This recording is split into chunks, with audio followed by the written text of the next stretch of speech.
ovo je hotel Slavija, iza ovaj tobogan ovdje, iza ovaj tobogan, a vlasnik je ovaj u korner gdje smo doručkovali, a Orceni kolov vam je faktički ovaj ovdje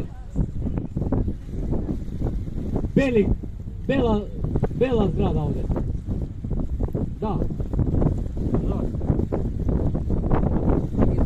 Znači, hotel Slavija i hotel Orceni kolov, ove dve zgrade su ove bele ovdje baš na obali ovdje.